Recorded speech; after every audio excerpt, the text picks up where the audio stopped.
Hi hello నమస్తే. నేను మీ కట్టా Karthik. Perni topic ఆంధ్రప్రదేశ్‌లో బర్నింగ్ టాపిక్ అయింది. పేర్ని నానిని రేపో మాపో అరెస్ట్ చేయబోతున్నారు అనేటువంటి వార్తలు ఆంధ్రప్రదేశ్‌లో చక్కర్లు కొడుతున్నాయి. అయితే ఈ విషయం తెలుసుకున్న పేర్ని నాని మొన్న ఏడుపు గొట్టు ప్రెస్ మీట్ పెట్టారు. కావాలని ఒక సెంటిమెంట్ పాలిటిక్స్ మాట్లాడబోయారు. చంద్రబాబు నాయుడు గారికి బిస్కెట్ వేయబోయారు. ఈ ప్రచారం అంతా కొనసాగుతూ పోతోంది. ఒకసారి పేర్ని నాని మాట్లాడిన మాటల మీద, ఆయన అరెస్ట్ మీద మరిన్ని విషయాలు మాట్లాడుకునే ప్రయత్నం చేద్దాం. నాతో ఉన్నారు సీనియర్ విశ్లేషకులు అడిసిమల్లి శ్రీనివాసరావు గారు. సార్ నమస్కారం. నమస్కారం. సార్ పేర్ని నాని అరెస్ట్ కాబోతున్నాడు. అందుకే ప్రెస్ మీట్ పెట్టి ఏడిచాడు. చంద్రబాబు నాయుడిని పొగిడాడు. చంద్రబాబు నాయుడు గొప్పతనం ఇయ్యాల గుర్తొచ్చింది. ఇవన్నీ మాట్లాడుకుంటా ఉన్నారు ఆంధ్రప్రదేశ్‌లో. ఏం చెప్తారు దీనికి సంబంధించి? చెప్పడానికి ఏముందండి, ఇప్పుడు వాళ్ళు పుట్టి మునిగిపోయేటప్పుడు ఏం చేస్తారంటే, ఏదో ఆధారం చూసుకోవాలని చూస్తారు. హ్మ్. దాంట్లోను కూడా ఏ మార్గం ఉంటే ఆ మార్గంలో పోతారు. హ్మ్. వాళ్ళకి ఎక్కడా కూడా అగమ్య గోచరంగా ఉంది. ఎక్కడ ఏది అంతు దరి లేకుండా ఉంది పరిస్థితి. హ్మ్. ఎందుకంటే వాళ్ళు ఊహించింది వేరు, జరిగింది వేరు. ప్రజల నుంచి వాళ్ళకి పూర్తి వ్యతిరేకత కనపడింది. హ్మ్. వాళ్ళు ఒక రకంగా రాష్ట్రం నుంచి బయటికి నెట్టేశారు. అవును. ఇప్పుడున్న కూటమి ప్రభుత్వం చాలా మంచోళ్ళు కాబట్టి, చట్ట ప్రకారం వెళ్దాం అనుకునేవాళ్ళు కాబట్టి, కక్షా రాజకీయాలుగా వాళ్ళ అలవాటు లేదు, వాళ్ళు చెయ్యరు కాబట్టి హ్మ్. వీళ్ళకి ఈ మాత్రం స్పేస్ దొరుకుతా ఉంది మాట్లాడడానికి. హ్మ్. సాధారణంగా ప్రభుత్వం పాలసీని బట్టే యంత్రాంగం కూడా నడుస్తూ ఉంటుంది అవును సార్. సాధారణంగా. ఇప్పుడు సాధారణంగా ఓ ముఖ్యమంత్రి గారు కొత్తగా వచ్చాడనుకోండి, హ్మ్. మన పాలసీ ఏంటి సార్ అని అడుగుతారు వాళ్ళు. వాళ్ళు పాలసీ చెప్తారు ముఖ్యమంత్రి. మంది సంక్షేమం, వెల్ఫేర్ చేద్దాం, డెవలప్మెంట్ చేద్దాం, లేకపోతే ప్రాజెక్టులు నిర్మిద్దాం, లేకపోతే పెట్టుబడులు తీసుకొద్దాం. అదే వచ్చే ముఖ్యమంత్రి ఆలోచన విధానాన్ని బట్టి ఫంక్షనింగ్ ఉంటుంది. ఇక్కడ చంద్రబాబు గారు అనగానే ఇంక మీకు ప్రత్యేకించి చెప్పగలదు. అవును. Welfare, development as well as welfare ఇలాగా ఉంటుంది ఆయనతోటి. అలాగే ఇప్పుడు కొత్తగా ఆయన తీసుకుంది ప్రాజెక్టులు, పెట్టుబడులు. ఒక 2 టర్మ్స్ నుంచి ఆయన ఈ విధానంలో ఉన్నారు కాబట్టి పాలసీ గురించి ప్రత్యేకించి చెప్పగలదు. అలాగే ఈయన ఏం చేద్దామండి అవతల వ్యక్తులు అనేటువంటి విషయంలో కూడా ఆయన పాలసీ, ఆయన విధానం, ఆయన పద్ధతి తెలిసిన వాళ్ళు ఎవరో కూడా చేయరు. ఇక్కడ సమస్య ఏంటంటే, చంద్రబాబు నాయుడు గారికి ఇబ్బంది కలిగేలా మాట్లాడినా, వాళ్ళ కుటుంబాన్ని దూషించినా, ఇప్పటికీ యంత్రాంగం కూడా ఇంకా జగన్ ప్రేమికులు ఉండటం వల్ల వచ్చిన ముప్పు కొంచెం ఉంది. మీరు ఈ పాయింట్ చేశారు కాబట్టి అడుగుతున్నాను. ఇంట్లో ఉన్న ఆడవాళ్ళని రాజకీయాల్లోకి లాగాలనుకోవటం ఏంటి? చంద్రబాబు నాయుడు గారు గౌరవప్రదంగా ఇంట్లో ఉన్న ఆడవాళ్ళని అరెస్ట్ చేయొద్దని చెప్తున్నారు. కానీ టీడీపీ నాయకులు, కింది స్థాయి నాయకులు, ఎమ్మెల్యేలు, మంత్రుల్లో ఇంట్లో ఉన్న ఆడవాళ్ళని అరెస్ట్ చేయడానికి ప్రయత్నం చేస్తున్నారు, నా భార్యతో సహా అనేది ఆయన చెప్పదలుచుకున్న మాట. ఇప్పుడు మీ ఇంట్లో వాళ్ళే మా ఇంట్లో వాళ్ళని అరెస్ట్ చేయట్లేదు కదా. మనకేం గోడౌన్లు లేవు కదా. అవును. ఆ గోడౌన్లో దొంగ బియ్యం ఏం లేవు కదా. ఆ గోడౌన్లో ఉన్న బియ్యం ఏం మాయం చేయలేదు కదా. అంచేత మిమ్మల్ని మా జోలికి రారు. ఎవరైతే గోడౌన్లు ఉన్నాయో, ఏ గోడౌన్లో అయితే వేలాది బస్తాలు, టన్నులు బియ్యం మిస్ అయినాయో అది నేరం కదా. దాదాపు 1700 బస్తాలు కూడా. మరి ఆ గోడౌన్ యజమాని ఎవరైతే వాళ్ళ మీద ఆటోమేటిక్గా వాళ్ళే బాధ్యులు అవుతారు దాన్ని. అవును. ఇప్పుడు దారిపోయేవాడు ఎందుకు బాధ్యుడు అవుతాడు? అవును. ఎవరైతే బాధ్యులో, ఎవరైతే అక్యూజ్డో వాళ్ళ మీద కేసు నమోదు అవుద్ది, వాళ్ళ కోసం వెతుకుతారు. దొరికితే అరెస్ట్ చేస్తారు, విచారణ చేస్తారు, కోర్టుకు పెడతారు. బెయిల్ వస్తే, బెయిల్ వచ్చి నేరం అయితే బెయిల్ వస్తుంది, బెయిల్ రాని నేరం అయితే బెయిల్ ఆగుతుంది. అది జరిగిన ప్రాసెస్. ఇప్పుడు ఆవిడ పరారిలో ఉన్నారు కదా, పరారిలో ఉండాల్సిన అవసరం ఏముంది?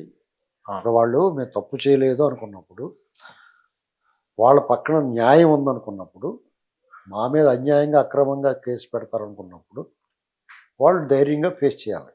ఒక రకంగా వాళ్ళు ఏంటంటే, పోలీసుల నుంచి, చట్టాల నుంచి దాక్కుని బదులు వీళ్ళే ఎదురెళ్ళి వాళ్ళకి విచారణ చేయండి, వాళ్ళకి లొంగి వాళ్ళు విచారణ చేయించుకుని, విచారణకు సహకరించి అప్పుడు న్యాయస్థానం ద్వారా వాళ్ళు న్యాయం పొందే అవకాశం ఉన్నప్పుడు, ప్రజాస్వామ్య దేశం అండి ఇది. అంటే మీరు తప్పించుకు తిరుగుతున్నారంటే, అబ్స్కాండ్ అవుతున్నారంటే దాని అర్థం ఏంటి? డెఫినెట్గా మీలో లోపం ఉంది. 3 సార్లు నోటీసులు ఇచ్చారు సార్. 3 సార్లు నోటీసులు ఇచ్చినా మన చట్టం పట్ల మీకు ఏమాత్రం గౌరవం ఉంది? అవును. ఇప్పుడు లుకౌట్ నోటీసులు కూడా ఉన్నాయి. లుకౌట్ నోటీసులు ఉన్నాయి. తప్పని పరిస్థితుల్లో పోలీసులు స్టెప్ బై స్టెప్ ఆ చర్యలకు దిగుతారు. కానీ అది కూడా లేట్ అవుతుందని చాలా మంది కోపం. అది ఇప్పుడు మీకు సమస్య ఏంటంటే, అసలు రాష్ట్రంలో ప్రజలు వీళ్ళు ఎందుకు వదిలేస్తున్నారని చెప్పేసి గొడవ చేస్తున్నారు. అలాంటి పరిస్థితుల్లో వాళ్ళు అంత సమయం పాటిస్తుంటే, సహనం వహిస్తుంటే, వాళ్ళ సహనాన్ని పరీక్ష చేస్తున్నారు మీరు. పైగా వీళ్ళలో వీళ్ళకి పుల్లెట్టి మన విజయసాయిరెడ్డి ఏమంటాడు, పవన్ కళ్యాణ్ చాలా బాగున్నాడు, మంచి అందంగా ఉన్నాడు అని చెప్తున్నాడు. ఇతనేమో చంద్రబాబు నాయుడు గారు చాలా సూపర్ అని చెప్తున్నాడు. రేపు మాపం కూడా వచ్చి లోకేష్ వీరుడు అని చెప్తాడు. ఏంటి వీళ్ళ ప్రాపకం కోసం. ఇలాంటి వాటికి వాళ్ళు ఏం పడరు. బిస్కెట్లు వాళ్ళు తిని తిని తిని ఉండి వెగటొచ్చేసింది. ఈ బిస్కెట్లు తినరు ఇంకా. వికారం వచ్చేది. ఆత్మను బిస్కెట్లు వేస్తే ఎవరు తింటాడండి? మేము బిస్కెట్లు వేసి వాళ్ళు బిస్కెట్లు వేస్తే వాళ్ళకి సిరాకు వచ్చేదా?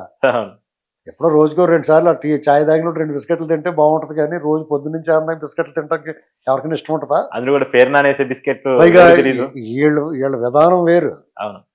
వాళ్ళదంతా ఒక లక్ష్యం ఉంటుంది. వాళ్ళ ముందు చాలా పెద్ద బాధ్యత ఉంది.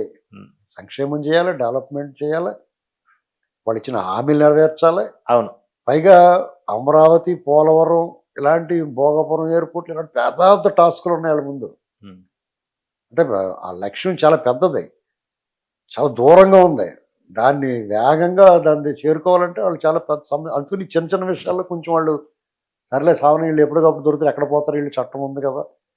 అయితే ఇక్కడ దురదృష్టం ఏంటంటే చట్టం తన పని తాను చేసుకోకుండా జగన్ పని చేసి పెడుతుంది ఇక్కడ. అది కొంచెం అందరికీ అసహనంగా ఉంది. ఎందుకంటే సార్ దానికి కారణం ఏమంటారు? ఏమి లేదండి, ఇప్పుడు జగన్మోహన్ రెడ్డి దగ్గర తిని తిని తిని బలిసిపోయిన జలగలు ఉన్నాయి కొన్ని. బ్లడ్ తాగేసి, ప్రజల బ్లడ్ తాగేశారు. అవినీతి సొమ్ము ఎచ్చలవిడిగా దోపిడీ చేశారు. ఇప్పుడు దొంగోడు ఒకడే దొంగతనానికి ఒకడే వెళ్ళినా కానీ పంచుకునే వాళ్ళు, ప్లాన్ వేసిన వాళ్ళు ఉంటారు కదా. ఇప్పుడు దొంగతనం ఒక ఇంట్లో దొంగతనం చేసేయడం కూడా ఆ ఇంట్లో డబ్బు ఉంటుందని చెప్పి కూడా ఉంటాడు ఒకడు. అర్థమైందా? అవును. మీరు పలానా టైంకి వెళ్తే ఎవరు ఉంటారని చెప్పి కూడా ఇంకోటి ఉంటాడు. తర్వాత వీడు బయటకు వచ్చిన తర్వాత సామాను కొనుక్కుని కూడా ఉంటాడు. ఎంతమంది కలిస్తేనే ఒక దొంగతనం అవుద్ది. అలాంటి బ్యాచ్ అన్నమాట వీళ్ళంతానే. ఇప్పుడు జగన్మోహన్ రెడ్డి డైరెక్ట్గా దొబ్బేలేడు కదా. అతనికి ఏం చేస్తే ఇలా చేసుకోండి బాగుంటుందని చెప్తాడు అక్కడ. ఇటు లెక్కర్లో మీరు డిజిటల్ పేమెంట్ పెట్టొద్దండి, మనం డైరెక్ట్గా డబ్బులు వచ్చేస్తాయి, అవన్నీ కూడా గోన్ సంచులు కుక్కేసి మన ఇంటి మధ్య పెడతామని చెప్తాడు అక్కడ. అవును కదా వెంకటరెడ్డి, గనులు వెంకటరెడ్డి ఇలా గనులు కొట్టేసుకోవచ్చండి, మనం కొట్టుకుంటాం బాధ ఎందుకండి, కొట్టుకుని కూడా దగ్గర దొబ్బేద్దాం అంటారు. అవును. ఆల్రెడీ ఉన్న వాళ్ళ దగ్గరికి వెళ్ళిపోయి మాకు ఇచ్చిండి అంటారు. అర్థమైందా మీకు? ఇలాంటివన్నీ దారులు చూపించేది అసలు నేరస్తులు వాళ్ళే. ప్రభుత్వ యంత్రాంగంలో ఉన్నవాడే నేరస్తులు. వీళ్ళు నేర స్వభావం ఉన్నవాడు, అంతిమంగా లబ్ధిదారుడు జగన్మోహన్ రెడ్డి.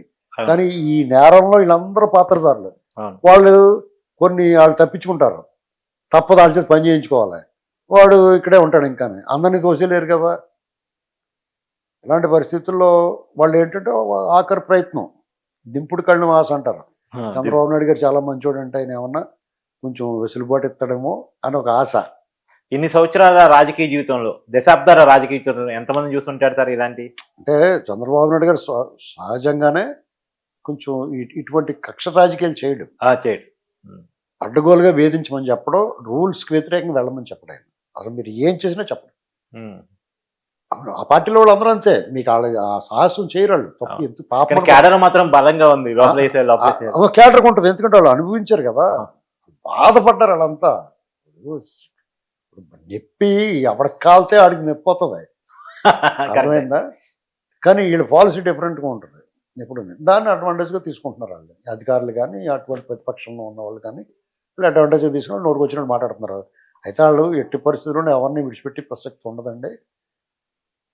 వీళ్ళు ఎన్ని వేషాలు వేసినా వాళ్ళకి కొంచెం లేట్ అవ్వచ్చేమో, కానీ వాళ్ళు మాత్రం లోపలికి వెళ్ళడం ఖాయం.